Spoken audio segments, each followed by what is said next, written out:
Yo, ladies and gentlemen, what's going on? And in today's video, as you can see, today I'm doing something a little different. Today I'm actually doing a story time, which for those that don't know, oh fuck, that was really loud. You pretty much just tell a weird, cool, scary, whatever story about you and that has happened to you.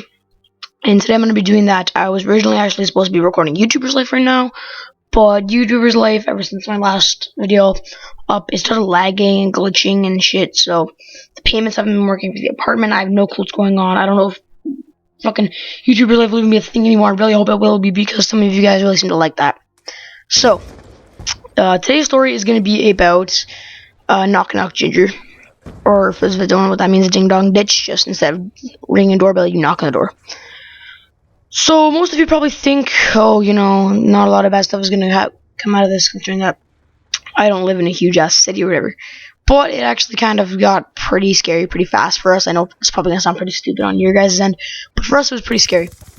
So, it was November 2nd, which is my birthday. I was just turning 12, because I'm turning 13 soon. But yeah, so it was almost, it was the night after my birthday party, and we went to like Sky Zone, because at that time I've never been there.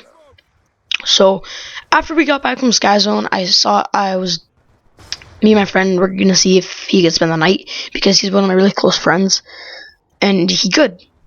So he spent the night, and another one of my friends, Logan, he got to chill out with us till like 11 o'clock, almost 12 actually, till he had to go home, which is pretty dope. And so pretty much what happened was we got really bored, and eventually we were wondering what to do, and we brought up the thing about Knock Knock Ginger. Me and Logan were explaining to Francis how it works in Oakville, where you go, because there's a lot of back alleys here, which are really fun to go around and hide in, and just kind of sit behind people's houses, see if they notice us, and then if you do get caught, you just run with your head down, that way no one sees you.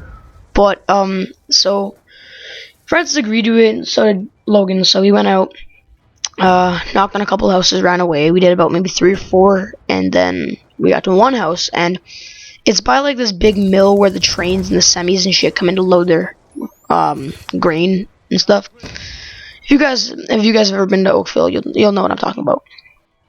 And so pretty much there's a house by there, and then there's right next to it there's like a big patch of grass, like a huge patch of grass, like almost like a field, except it's nowhere close to even being the size of a field, but that's just what we call it. And then next to that is the railroad with a big hill going up and the railroad tracks, and then a big hill going down, and then you can cut through the bush to get you can cut through the house to get some of my friends' houses. Also, I actually forgot about saying this, but I didn't include the webcam in this just because I didn't feel like it was very important. I'll still be doing webcam, but yeah. So anyway, back to the story. Sorry about that story. Yeah, I think I said sorry. I have no fucking clue. I can't English, okay? So, where was I? Oh yeah, I was just explaining like the tracks. So anyway, there's a house by there, and we did it to that guy, and I kind of like took a stick in the palm of my hand. I kind of just lightly hucked it up and it hit the guy's window, because he has a deck with a railing. So if I went up the stairs and I went to go and if I went to go knock on his door, I would have to like jump over the huge ass railing, and I probably would have got caught. So I threw a stick on the window. All my friends are all the way in the field, so it was kind of up to me not to fuck up. And so I threw the stick, I booked it, like I legged it as hard as I possibly could to the field, and we heard like the door click open, because it was pretty loud.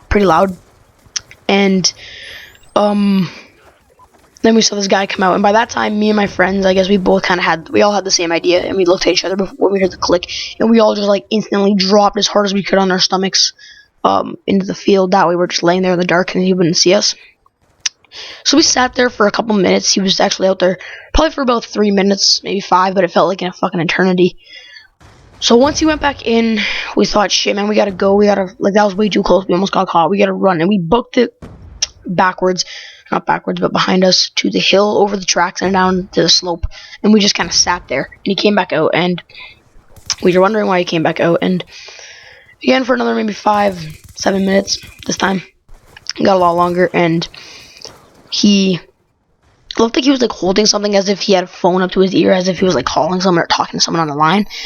And my friend Francis, has done this kind of stuff before, so he knows the quote-unquote drill. And he brought up the idea of like, hey guys, what if he's calling the police? What if the cops are like on their way right now and and we don't even know what we'd get, like fucking busted, and then our parents would all find out and shit. But yeah, so we agreed with Francis. We're like, oh shit, man, we gotta go. So me and Francis were both pretty fast. Logan was like a little bit slower than us, so we kind of just booked it right past him. We just kind of left him, but like he didn't get caught or anything. But so what happened was we ran all the way down like the little big ass long, not half a mile, but like maybe, I don't know, it was really long, to the railroad crossing. We got there, we caught our breath, and we're looking for Logan. We're like, where the fuck is Logan? And then you hear guys like from the dark, right? We're like, Logan is like, yeah, you guys fucking left me. And we were just kind of joking around. We're like, oh shit, sorry, man. And he's like, it's fine, but next time I better not get fucking caught. And so we, from that point on, like, because the guy had a flashlight when we were crouched behind the slope, and we were kind of taunting him every now and then, yelling at him, which was a dumbass idea. And he, every so often, he actually shone, like a couple times, he shone the flashlight just above our heads, and it was actually pretty fucking sketchy. But, so, we ran all the way to, like, the store area, which is a while, like, farther back. And so then what happened is we got our breath and we saw the flashlight kind of go by the tracks, like on the railroad tracks. And it wasn't a train, because you would have heard the train. Because no matter what, when it always comes to Oakville, it constantly honks. It's like Eli goes, bah, the whole way through the fucking town. And it's so obnoxious. So, anyway, yeah, we saw the flashlight. We kind of stopped to get breath, and we just kind of booked it by the school. But across the school, there's a house, and then there's like a fence separating 2 yards. Then there's a bench right in front of the fence, if that makes any sense. And so I don't even know where Francis and Logan went, but I ran and I slid on like all the leaves, like behind and under the bench. I think Logan and Francis were actually like on either sides of the either sides of the fence, kind of just laying down by me. I don't know. I didn't even pay attention to that. So yeah, we were there, right, and we saw this van. I don't know if it was his van. I'm pretty sure it was, because there was a van in his driveway. But he was driving down the street slowly, and we got kind of sketched out. And so we saw him, and he kind of went into the school parking lot. And we booked it from there on into the school ditch, and just kind of laid there to see if you noticed us. And he backed out, and his headlight like shone right on us. So we got really fucking scared at that time. We're yelling to run at each other. We ran across the street, cut through someone's yard, cut through another person's yard, cut through like 2 more yards, and then we get to a road that leads to a dead end that a lot of kids just take to cut to school. So we get to there, and then we're on a road. If you just go straight, you can just leg it right to my house. And so we were there, and we were just kind of booking it. And I'm like, hey guys, if you just keep going straight and then take a left or take a couple turns, then you'll be right at my place. And we're like, okay, because Francis doesn't know Oakville very well. So we were running, and we got to my house finally. And we got there, and we're all like, hey, we gotta shut the fucking power off, like Francis and all them. We were super sketched out at this moment. Like, our hearts were fucking racing.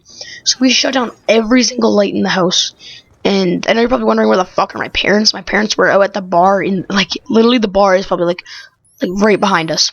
So our parents were at the bar, and we were at home. We like completely locked down the house. We just closed all the lights, and being as scared as we were, we ran to the kitchen. We grabbed all of us. We grabbed knives, and because we were sketched the fuck out, and we're like, hey, what do we do now? And we just kind of sat in the living room, and everyone was thirsty, so I got them a glass of water, and we noticed the same van slowly driving down my street. And I didn't yell, because you probably wouldn't even have heard me, but still, I like ran over to the guys, and I'm like, okay, dude, that same van is outside. He's just fucking prowling down my street. And we're at this moment, like, we're scared shitless, like we don't know what the fuck to do. So we ran in my room right beside me, actually, when I used to play with Nerf guns and shit. I have this big shelf filled with Nerf guns. So we're all like, because being as smart as we are, we left the knives in the kitchen.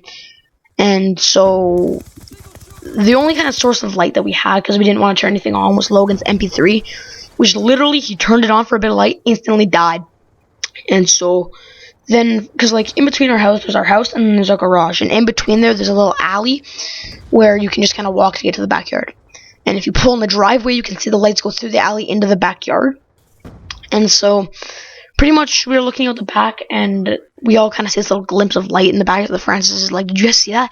And we're like, "Yeah." And he's like, "That was like someone's headlights or something. I don't know. It went through like the alley into the backyard."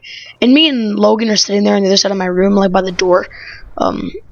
And Francis, like, all of a sudden looked at us with, like, the most fucking scared look on his face. He's like, "Dude, I just saw someone, like, creeping through the back." And me and Logan, I think our hearts just fucking sank. And we're like, "No way, dude, you're fucking lying." And he's like, "No fucking way."